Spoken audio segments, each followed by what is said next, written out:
Bonjour à tous, je suis avec le légendaire JM Destroy qui va, le légendaire, ouais non, j'insiste, qui a du coup accompagné la vie de tous les joueurs dans les années 80-90, puisque... À peu près, ouais, jusqu'à 2000, ouais. D'accord, donc tu as écrit dans la presse papier des tests de jeux vidéo, des centaines de tests, que ce soit sur micro ou sur console, et tu as aussi dirigé certaines rédactions. Donc dans cette vidéo, on va revenir un petit peu justement sur ton parcours, comment ça a commencé, toutes les étapes qu'il y a eu jusqu'au moment où tu quittes la presse papier, la rédaction, et encore là, tu n'as pas vraiment quitté la presse papier en quelque sorte, puisque on va en reparler justement, ce sera la dernière étape. Eh ben c'est parti, on commence par le commencement. Bonjour. Bonjour, le commencement, ouais. Ça commence peut-être par là. Oui, on s'est dit bonjour hors caméra, mais c'est vrai que c'est peut-être bien d'y revenir pour les gens qui prennent le truc en cours. Alors du coup, comment tout a commencé ? Alors déjà juste un petit détail, excuse-moi, on en a parlé justement tout à l'heure hors caméra, comme je disais. J'ai toujours adoré ton pseudo, donc JM Destroy, ton nom de famille étant Démoli. Donc c'est quand même bien trouvé, quoi. Allez, je te laisse. C'était assez facile à trouver en fait. Comment j'ai commencé ? Moi je suis tombé dans le jeu vidéo quand j'étais tout petit, puisque ça a commencé avec une première console, un Pong. Et puis quand j'ai eu 12-13 ans, j'avais embêté mes parents pour acheter une calculatrice programmable. Et ensuite j'ai eu un Auric, un Amstrad, un Atari ST, un Amiga, etc. etc. Et comment je suis arrivé à travailler dans la presse, c'est par le piratage. Donc j'étais... Ou pas bien. Non, c'était pas super, mais c'était une vraie passion. Ce que j'aimais bien, c'était avoir tous les jeux. Comme j'avais pas les moyens de les acheter, c'était évidemment simple de les avoir. Mais je suis arrivé à un niveau du piratage assez élevé, donc je déplombais les jeux, on faisait des intros, etc.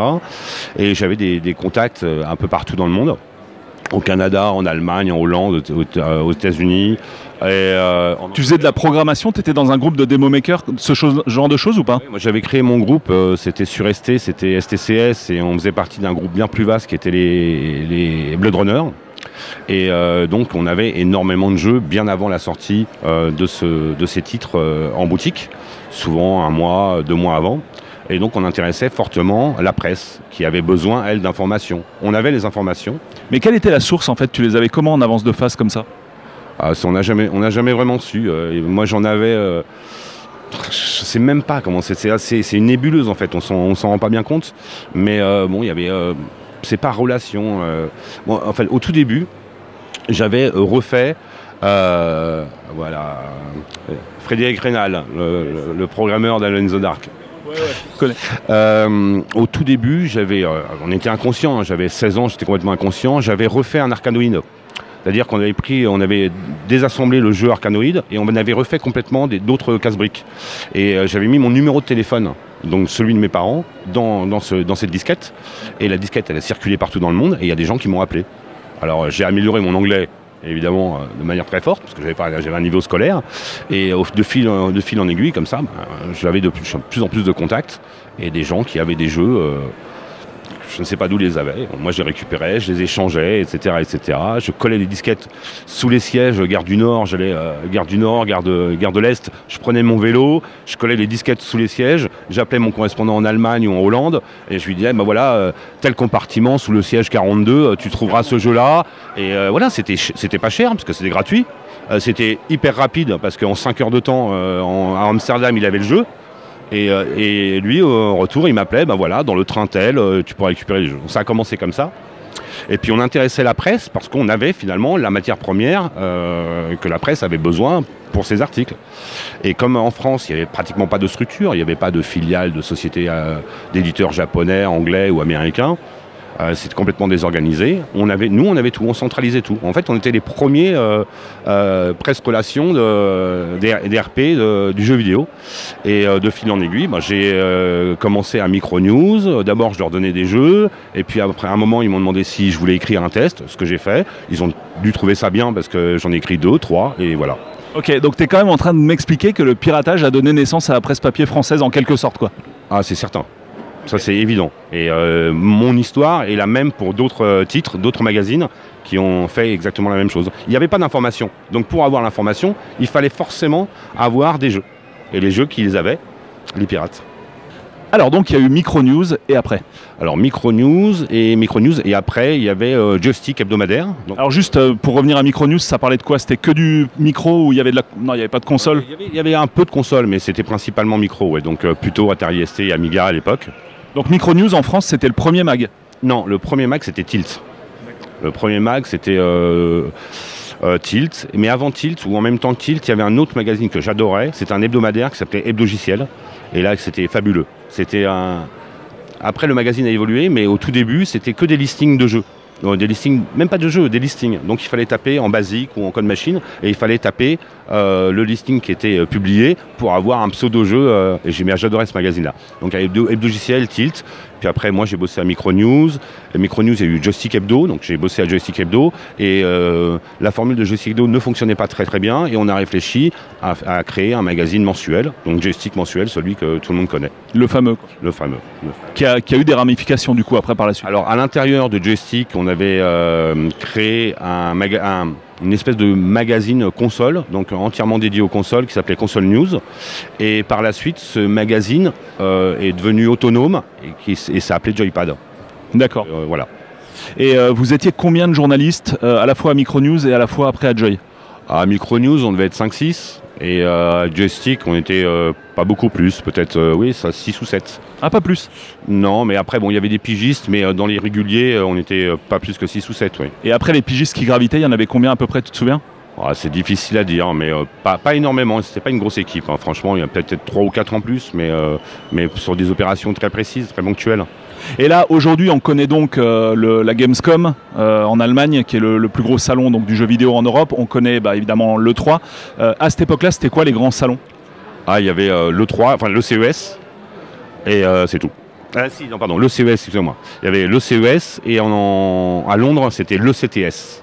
Le CTS de Londres, qui était important. Mais tu avais déjà l'E3? J'ai toujours dit la même. Enfin, le CES et E3, pour moi, c'est la même chose. Ça a changé de nom, mais le contenu, c'était pareil. Donc, il y avait le CES à Las Vegas et à Chicago. Et après, le CES s'est transformé. La partie jeux vidéo du CES était autonome et s'est transformée en E3. Mais j'appelle toujours ça E3 ou CES. Pour moi, c'est un peu la même chose. Et vous étiez de toutes les sorties, vous sortiez à combien quand vous alliez en salon? Au tout début, j'y allais tout seul. Et puis après, on y est allé à 2. Parce que moi, je couvrais la partie console pour Joypad ou pour Superpower ou Megaforce. Et mon homologue en console, rédacteur en chef en console, en micro, pardon, y allait aussi. Donc on allait à 2. Et puis à la fin, on était à 3-4. D'accord.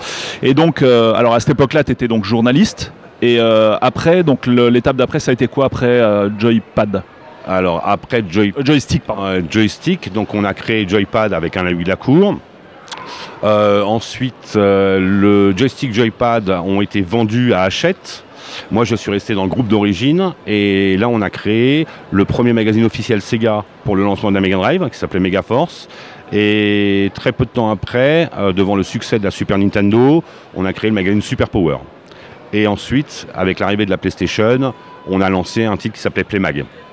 C'était le PlayStation officiel, celui où tu avais les démos dedans? Non, c'était le non officiel. Et alors, du coup, là, par contre, tu actais en tant que rédac chef, en fait, pour Megaforce et Super Power? Exactement, j'étais Megaforce, puis après, j'étais directeur des rédactions, donc je gérais les 3 titres. D'accord, et après ça, alors? Après, donc, on se retrouve en année 2000. Là, j'ai créé mon propre magazine, qui a duré 2 ans. Devant la puissance d'Internet, on n'a pas pu résister, alors que le démarrage avait été très bon. Et puis, depuis 5 ans maintenant, j'ai une société d'édition qui s'appelle Geeksline, qui revient sur ce qu'on appelle l'âge d'or du jeu vidéo.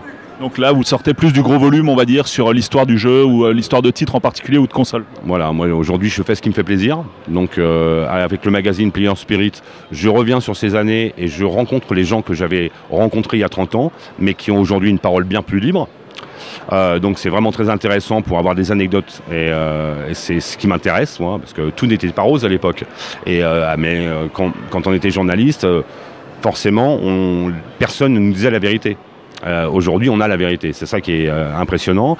Et je fais, pour rendre hommage aux jeux vidéo, des anthologies donc dédiées, c'est des énormes bouquins qui font sur la PlayStation par exemple 1200 pages en 3 volumes, juste sur la PlayStation 1, qui rend hommage à la machine. Donc il y a toute l'historique de la machine, tous les accessoires, tous les jeux, etc. Donc oui, t'as un beau carnet d'adresses, quoi, j'imagine, après toutes ces années. Ça te permet de retrouver les gars et effectivement de leur faire sortir des trucs qu'ils ne pouvaient pas à l'époque. Disons que les choses... Le carnet d'adresses, En fait, je l'ai plus parce que je les connais pendant 20 ans, je les ai perdus de vue, mais on les retrouve facilement. Et puis, mon nom leur dit quelque chose, même 20 ans ou 25 ans après. Donc, c'est plus facile pour moi de les recontacter parce que forcément, j'ai été boire des coups avec eux, ou j'ai mangé avec eux, ou je les ai vus 4 fois de suite ou 5 fois de suite à Las Vegas, ou à Chicago, ou à Los Angeles. Donc, voilà. À l'époque de Superpower et Megaforce, tu écrivais encore ou c'était vraiment juste du management? C'était plutôt du management, ouais. À la fin, quand on est rédacteur en chef, c'est plus du management, c'est vraiment plus des RP, quoi. C'est vraiment aller discuter avec les éditeurs, essayer de négocier les couvertures, négocier, voir des opérations spéciales. Tu parlais du CD tout à l'heure, mais c'est exactement, c'est essayer d'avoir des CD de démo pour concurrencer l'officiel PlayStation. C'était plus ça le boulot. Et là, il y avait combien de personnes sur ces titres? En général, c'était toujours pareil, hein. On était 6 ou 7, on n'est pas beaucoup plus. Pas beaucoup plus en de rédacteurs, hein. Après, il y a évidemment un maquettiste, une personne qui s'occupe de la publicité, etc. Mais l'équipe éditoriale était composée de 6 ou 7 personnes. Ok, il y a d'autres anecdotes à ajouter, en fait, des trucs un peu en off comme ça, qui sont... Ouais, quelles sont, on va dire, sur toute ta carrière, les anecdotes qui t'ont vraiment marqué, que ce soit en voyage à l'étranger ou quoi que ce soit, des trucs un peu rigolos, quoi. Il y en a une qui est sympa, c'était à l'époque où on devait lancer Superpower, donc magazine dédié à Nintendo. Une fois de plus, à part Nintendo France, il y avait rien. Et Nintendo France, en communication, ils n'étaient pas très forts. Et puis surtout, ils n'avaient absolument aucune information qui venait du Japon ou d'ailleurs. Donc il fallait absolument que j'ai une couverture forte pour le premier numéro du magazine. Heureusement, au mois de juin, il y a le CES ou le 3, je crois que c'était encore un CES à l'époque, qui se déroulait à Chicago. Et il y avait un stand Capcom énorme qui présentait Street Fighter 2. Personne ne l'avait vraiment jamais vu, Street Fighter 2. Tout le monde savait que c'était une bombe. Je me souviens que tu avais dit que c'était presque la baston, en fait, pour jouer à ça. Enfin, il y avait du monde sur le stand. Il y avait du monde, c'est sûr. Et puis en plus, il y avait des super joysticks dédiés, etc. C'était très bien. Et je vois donc une affiche sur le mur de Capcom, après avoir discuté et me présenter à la personne en charge de la presse, qui n'avait rien à faire. Mais elle s'en foutait complètement de la presse française. Mais alors hein, qui m'avait gentiment envoyé balader. Et je vois ce poster, qui me dit le poster, j'étais en admiration de mon poster. On me dit, il me le faut pour la coupe de Superpower. Et voilà, discrètement, je commençais à le décoller un petit peu. Je regardais autour de moi pour savoir si personne me regardait. Je le décollais et puis une fois qu'il était tombé, hop, je l'ai ramassé. Je suis parti en courant et j'avais ma couverture.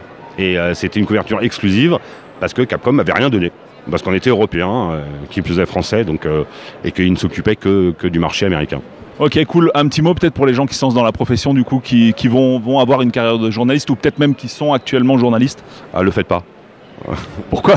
Ne le faites pas, je ne sais pas comment c'est aujourd'hui, mais j'ai l'impression que moi j'ai eu de la chance parce qu'on était en plein boom du jeu vidéo et on était jeunes, mais aujourd'hui je ne sais pas du tout comment ça se passe. J'ai l'impression que le papier c'est de plus en plus difficile, YouTube prend beaucoup de place. Donc je dirais que c'est extrêmement difficile à mon avis aujourd'hui. Au final, ton conseil serait presque d'aller sur YouTube directement? Ouais, je pense, ouais.